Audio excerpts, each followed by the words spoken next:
ካፓዶሺያ ሪል ስቴት በመሃል ሜክሲኮ ልደታ ላይ ዘመናዊ አፓርትመንት ቤቶችን ጥንቅቅ አድርገን ማስረከባችን ይታወሳል። አሁን ደግሞ ፒያሳ ቴዎድሮስ አደባባይ ሞናርክ ሆቴል ፊት ለፊት እንዲሁም በወዳጅነት ፓርክ ሳይታችን ላይ ቅንጡ አፓርትመንት ቤቶችን ይዘን ብቅ ብለናል። ፒያሳ ሳይት ላይ 10% ለሚከፍሉ በካሬ 90,000 ብር ሲሆን 50% ለሚከፍሉ ደግሞ በ75,000 ብር ብቻ። ታዲያ ሁሉም ሳይቶቻችን የከርሰ ምድር ውሃ፣ አውቶማቲክ ጀነሬተር፣ ሰፊ ቴራስ፣ ሊፍቶች፣ ጋርቤጅ ሹተር እንዲሁም ሰፊ በረንዳ ያላቸው ሲሆኑ በፍሎር 3 እና 4 ቤቶች ብቻ። ለበለጠ መረጃ በ0931 28 33 28 ይደውሉ። ካፓዶሺያ ሪል ስቴት። ሰላም ጤና ይስጥልን። የተወደዳችሁና የተከበራችሁ የገበያ ሚዲያ ተከታታዮቻችን እንደምን አላችሁ? የምዕራፍ 2 የተመራረጡ የቢዝነስ መረጃዎቻችንን ይዘንላችሁ ቀርበናል። ከመረጃዎቹ ጋር መላኩ ደምሰው ነኝ። በቅድሚያም አርዕስቶችን እናስቀድም።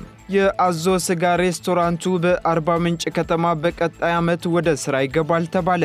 በግል ድርጅት ውስጥ ተቀጥረው የሚሰሩ ሰራተኞች የሙከራ ቀጠር ጊዜያቸውን ሳይጨርሱ የማህበራዊ ዋስትና አገልግሎት ማግኘት ይችላሉ አይችሉም በሚለው ጉዳይ ላይ ከግል ድርጅት ሰራተኞች ማህበራዊ ዋስትና አስተዳደር የተሰጠው ወቅታዊ መግለጫ መነጋገሪያ ሆኗል። አስተዳደሩ የሰጠው መግለጫ ምን ይላል? ለምንስ መነጋገሪያ ሆነ? በዝርዝር መረጃችን የምትሰሙት ይሆናል። ከአዲስ አበባ ነዋሪነት መታወቂያ ጋር በተገናኘ የሲቪል ምዝገባና የነዋሪነት አገልግሎት ኤጀንሲ ማብራሪያ ሰጥቷል። ኤጀንሲው በመታወቂያው ጉዳይ ምን አለ? በዝርዝር መረጃችን አካተን ይዘንላችኋል። እናት ባንክ ለአንድ ወር የሚቆይ ልዩ ቅናሽ የሕክምና አገልግሎት ማዘጋጀቱን ገለጸ። ባንኩ የሕክምና አገልግሎቱን የሚሰጥበትን የሕክምና ማዕከላት ይፋ አድርጓል። በዝርዝር ከያዝንላችሁ መረጃዎቻችን መካከል ይገኝበታል። ስፔስኤክስ ያመጠቀው ሮኬት ለሁለተኛ ጊዜ አየር ላይ መፈንዳቱ ተገለጸ። የሚሉትና ሌሎች የቢዝነስ መረጃዎችን ወደ እናንተ እናደርሳለን። ትኩስና ታማኝ የቢዝነስ መረጃዎችን ለማግኘት ታዲያ የገበያ ሚዲያን መወዳጀታችሁን እንዳትረሱ። በዝርዝር ወደምንመለከታቸው መረጃዎች እናልፋለን።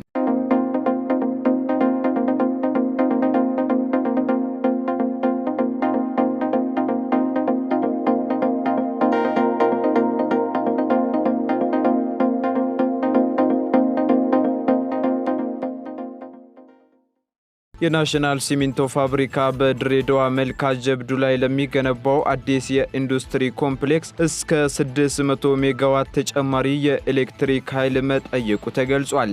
ጥያቄውን ተከትሎ የኢትዮጵያ ኤሌክትሪክ ኃይል የምስራቅ አንድ ሪጅን ለፋብሪካው ጥያቄ ምላሽ ለመስጠት ከፋብሪካው ጋር ውይይት መጀመሩን አስታውቀዋል። የኢንዱስትሪ ኮምፕሌክሱ የሲሚንቶ ማቀነባበሪያና ማሸጊያ ከረጢቶችን ለተገጣጣሚ ቤቶች፣ ለኮንክሪትና ኖራ ማምረቻን እንዲሁም ለኤሌክትሪክ መሰረተ ልማት ግንባታና ለድርጅቶች ግብአት የሚያመርቱ ፋብሪካዎችን ያካተተ ነው ተብሏል። የኢትዮጵያ ኤሌክትሪክ ኃይል ሪጅን ዳይሬክተር አቶ ወርዲ መሐመድ ለኢንዱስትሪ ኮምፕሌክሱ እስከ 600 ሜጋዋት ኃይል ለማቅረብ የተለያዩ አማራጮችን እያየን ነው ብለዋል ሲል ካፒታል ጋዜጣ አስነብቧል።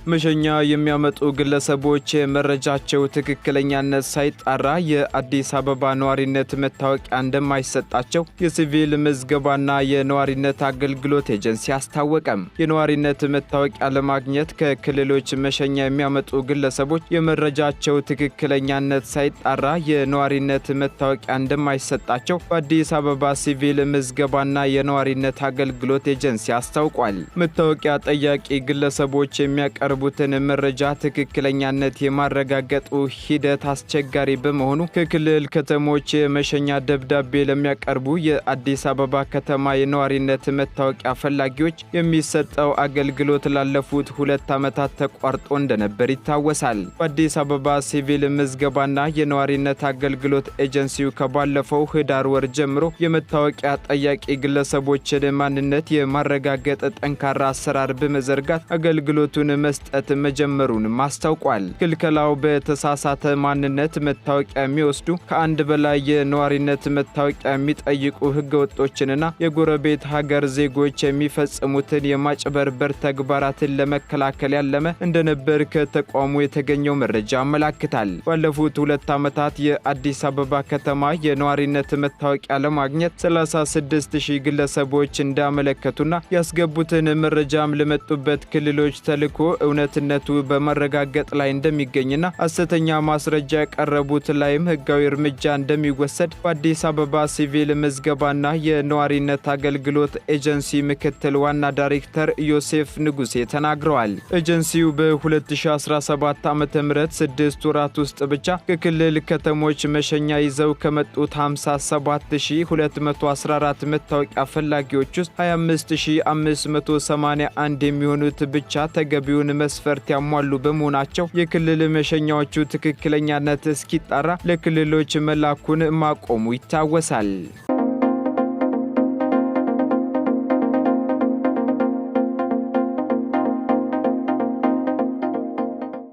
እናት ባንክ ለ1 ወር የሚቆይ ልዩ ቅናሽ የሕክምና አገልግሎት ማዘጋጀቱን ገልጿል። ባንኩ ከነገ ጀምሮ ማለትም የካቲት 29 ጀምሮ ለ1 ወር ያህል በልዩ የዋጋ ቅናሽ በተለያዩ የሕክምና ማዕከላት አገልግሎት ማግኘት ይችላሉ ብሏል። የእናት ባንክ ኮርፖሬት ሰርቪስ ምክትል ፕሬዝዳንት ገነት ሀጎስ ባንኩ ለጤና እንክብካቤ የመቆጠብ እቅድ ያላቸው ደንበኞችን ተጠቃሚ የሚያደርግ እናት ጤና የተሰኘ የቁጠባ ሂሳብ ማቅረቡን ገልጿል። የቁጠባ ሂሳቡ ሴቶችንና ወንዶችን የሚያካትተ ሲሆን ይህንን የቁጠባ ሂሳብ ይዘው ከእናት ባንክ ጋር ውል ወዳላቸው የጤና ተቋማት ሲሄዱ የልዩ ቅናሽ ተጠቃሚ እንደሚሆኑም ተነግሯል። በዚህም መሰረት የባንኩ ደንበኞች እናት ጤና የቁጠባ ሂሳብን ተጠቅመው በዋሽንግተን የሕክምና ማዕከል፣ በስዊዝ ዲያግኖስቲክ ኢትዮጵያ፣ በመቅረዝና በአዲስ ሕይወት ሆስፒታሎች በመገኘት የሕክምና አገልግሎቱ ተጠቃሚ መሆን እንደሚችሉ ነው የተገለጸው። እናት ባንክ የሴቶችን ኢኮኖሚያዊ አቅም በማጎልበት ለሁሉም የማህበረሰብ ክፍሎች የተሟላ የባንክ አገልግሎት ከመስጠት ባሻገር ለሴቶች የግንዛቤ ማስጨበጫ ስልጠና በመስጠት አቅመ ደካሞችን በመደገፍ የብር ዋስትና ማቅረብ የማይችሉ ሴቶች የብድር ዋስትና የሚያገኙበትን አሰራር በመዘርጋትና ተጠቃሚ በማድረግ ማህበራዊ ኃላፊነቱን እየተወጣ እንደሚገኝ ከባንኩ የተገኘው መረጃ ያመለክታል።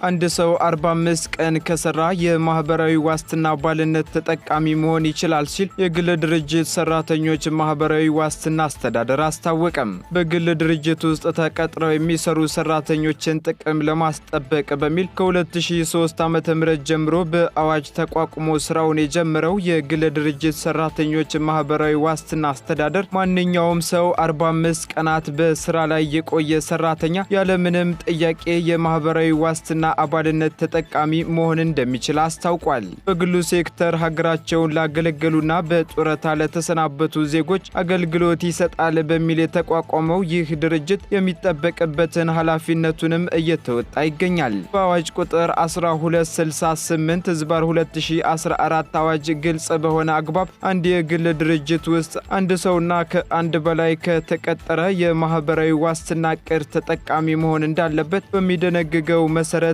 ማንኛውም የግል ድርጅት ውስጥ የተቀጠረ ሰራተኛ የማህበራዊ ዋስትና ተጠቃሚ መሆን እንዳለበት ይደነግጋል። ይሁን እንጂ በርካታ ቁጥር ያላቸው የግል ድርጅቶች ለሰራተኞቻቸው የሚሰጡት ከለላ ዝቅተኛ በመሆኑ ደግሞ በግል ድርጅቶች ውስጥ ተቀጥረው የሚሰሩ ሰራተኞች መብታቸው ሲከበር አይስተዋልም። ይህንኑ ጉዳይ ታሳቢ በማድረግ መግለጫውን የሰጠው የግል ድርጅት ሰራተኞች ማህበራዊ ዋስትና አስተዳደር ማንኛውም ሻይ ቤት፣ ካፍቴሪያም ሆነ ሌሎችም አነስተኛ የንግድ ተቋማት ተቀጥረው የሚሰሩ ሰራተኞች ተቀጥረው እስከ ሰሩ ድረስ ማህበራዊ ዋስትና መብት ተጠቃሚ መሆን እንዳለባቸው አስታውቋል። በተመሳሳይ ከአንድ በላይ ሰው ቀጥረው የሚያሰሩ የግል ድርጅቶች ሰራተኛ ቀጥረው እስካሰሩ ድረስ ሰራተኞቻቸው የዚህ ማህበራዊ ዋስትና ተጠቃሚ መሆን አለባቸው ሲልም አስተዳደሩ በሰጠው መግለጫ አስታውቋል። በተጨማሪም አንድ ሰው 45 ቀናት ከሰራ እቅዱ ተሸፋኝ መሆን እንዳለበት ያስታወቀው አስተዳደሩ ሰራተኛው ከ45 ቀናት በኋላ ማህበራዊ ዋስትና የእቅድ ካርድ የግድ እንደሚሰጠውም ተነግሯል። ካርዱ ከተሰጠው ደግሞ ሌላ ቦታ ሲሄድም ይኸው አይነት የማህበራዊ ዋስትና እቅድ ተጠቃሚ እንደሚሆንና እድሜው ለጡረታ እስከሚደርስ ድረስ የማህበራዊ ዋስትና እቅድ ተጠቃሚነቱ ይቀጥላል ተብሏል። አሁን ላይ በኢትዮጵያ 2.4 ሚሊዮን የሚሆኑ የግል ድርጅት ሰራተኞች በ270 ሺህ ድርጅቶች ውስጥ ተቀጥረው እንደሚሰሩ ያስታወቀው ድርጅቱ ከ60 ሺህ በላይ የሚሆኑት ሰራተኞች በማህበራዊ ዋስትና የአበል ውሳኔ ተጠቃሚ ጡረተኞች መሆናቸውም ተገልጿል። በአብዛኛው የመንግስት ሰራተኛ የነበረ ወደ ግል ድርጅት ሲዞር ቀደም ሲል በመንግስት መስሪያ ቤት ሲያደርግ የነበረውን መዋጮ ወደ ግል ድርጅት ዞሮ እንዲቀጥልና በአስተዳደሩ ገንዘብ ጡረታ እንዲወጣ የተደረገ ሲሆን ይህም ለብዙ የመንግስት ሰራተኞች ከፍተኛ ጥቅም የሰጠና የተሻለ የጡረታ ገንዘብ እንዲያገኙ ማስቻሉን የግል ድርጅት ሰራተኞች ማህበራዊ ዋስትና አስተዳደር አስታውቋል።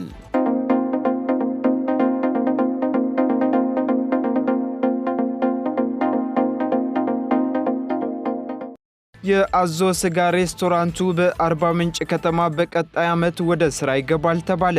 በአርባ ምንጭ ከተማ የአዞ ስጋ ሬስቶራንት በቀጣይ ዓመት ወደ ስራ እንደሚገባና በርካታ የውጭ ጎብኚዎችን ወደ ሀገር ውስጥ በመሳብ ተጨማሪ ገቢ ለማግኘት እየተሰራ መሆኑን በከተማዋ የሚገኘው የአዞ እርባታ ተቋም አስታውቋል። በ1976 ዓ.ም የተቋቋመው ይህ የአዞ እርባታ ጣቢያ ከ2002 ዓ.ም ጀምሮ የማስፋፊያና የማሻሻያ ስራዎች ተደርገውለት ከ10 ሺህ በላይ አዞዎችን እያሳደገ መሆኑን የገለጹት የአርባ ምንጭ አዞ እርባታ ስራ አስኪያጅ አቶ ዳዊት ዳኜ በውጭ ሀገር ጎብኚዎች ፍላጎት መሰረት ሬስቶራንቱን ለመገንባት መታሰቡንም ተናግረዋል። በዚህም አንድ ሙሉ አዞ እስከ $300 ድረስ የሚሸጥበት እንደሆነ የጠቆሙት አቶ ዳዊት ይህ የአዞ ስጋ ሬስቶራንት በኢትዮጵያ የመጀመሪያው ብቻ ሳይሆን በአይነቱ ልዩ መሆኑ ወደ ሀገር የሚገቡ ቱሪስቶችን ተደራሽ ለማድረግ እንደሚረዳም ነው የተገለጸው። አቶ ዳዊት አክለውም የውጭ ሀገር ቱሪስቶች የአዞ ስጋ ለመመገብ የሚጠይቁ መሆኑን የገለጹ ሲሆን ጥናቱ ተጠናቆ በቀጣይ ዓመት ሆቴሉ ወደ ስራ እንደሚገባም ጠቁመዋል። በጥናቱ መሰረትም የአንዱ ሙሉ የአዞ ዋጋ ለውጭ ዜጎች እስከ $300 እንዲሁም ለሀገር ውስጥ ተጠቃሚዎች ደግሞ ከ35,000 ብር ጀምሮ ለእርድ እንደሚቀርብ ተናግረዋል። የጎብኚዎችን ፍላጎት ለማሟላትም በተቋሙ ከአዞ ውጪ የከርከሮ የአሳማ እርባታን በማስፋፋት ለገበያ እንደሚያቀርቡ አክለዋል። እድሜያቸው ከ3 ዓመት በላይ የሆኑ ለእርድ አዞዎች የሚቀርቡ መሆናቸውንም ስራ አስኪያጁ ለአሃዱ ተናግረዋል። ሆቴሉም ከአዞ ማርቢያ ማዕከል ከከተማዋ በ7 ኪሎ ሜትር ርቀት ከአውሮፕላን ማረፊያ በስተቀኝ በአባያ ሐይቅ ዳርቻ አካባቢ እንደሚገነባ አብራርተዋል። ተቋሙ አሁን ላይ በጫሞ ሐይቅ ላይ የሚገኘውን ግዙፍ የናይል አዞ በማርባት በአዞ ቆዳ አቅርቦት ላይ እየሰራ እንደሚገኝም የአሃዱ መረጃ ያመለክታል።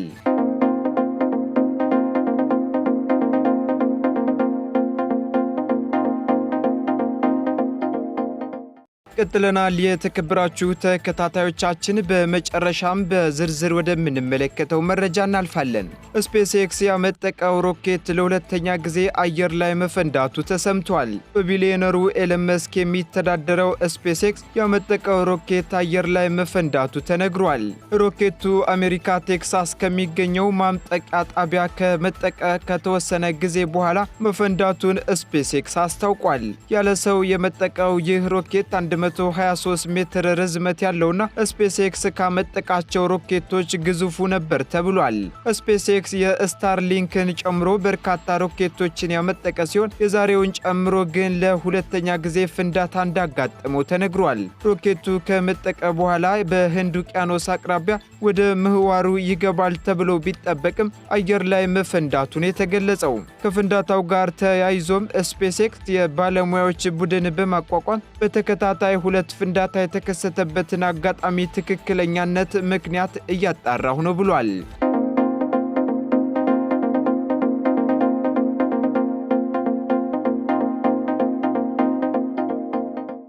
የተወደዳችሁና የተከበራችሁ የገበያ ሚዲያ ተከታታዮቻችን ለምዕራፍ 2 ያዝንላችሁ የቢዝነስ መረጃዎቻችን እነዚህን ይመስሉ ነበር። አዳዲስና ትኩስ የቢዝነስ መረጃዎችን ለማግኘት ታዲያ የገበያ ሚዲያን እንድትወዳጁ የሁልጊዜ ግብዣችን ነው። ሰናይ ጊዜን ተመኘን። ካፓዶሺያ ሪል ስቴት በመሃል ሜክሲኮ ልደታ ላይ ዘመናዊ አፓርትመንት ቤቶችን ጥንቅቅ አድርገን ማስረከባችን ይታወሳል። አሁን ደግሞ ፒያሳ ቴዎድሮስ አደባባይ ሞናርክ ሆቴል ፊት ለፊት እንዲሁም በወዳጅነት ፓርክ ሳይታችን ላይ ቅንጡ አፓርትመንት ቤቶችን ይዘን ብቅ ብለናል። ፒያሳ ሳይት ላይ 10 በመቶ ለሚከፍሉ በካሬ 90 ሺህ ብር ሲሆን 50 በመቶ ለሚከፍሉ ደግሞ በ75 ሺህ ብር ብቻ። ታዲያ ሁሉም ሳይቶቻችን የከርሰ ምድር ውሃ፣ አውቶማቲክ ጀነሬተር፣ ሰፊ ቴራስ፣ ሊፍቶች፣ ጋርቤጅ ሹተር እንዲሁም ሰፊ በረንዳ ያላቸው ሲሆኑ በፍሎር 3 እና 4 ቤቶች ብቻ። ለበለጠ መረጃ በ0931 28 33 28 ይደውሉ። ካፓዶሺያ ሪል ስቴት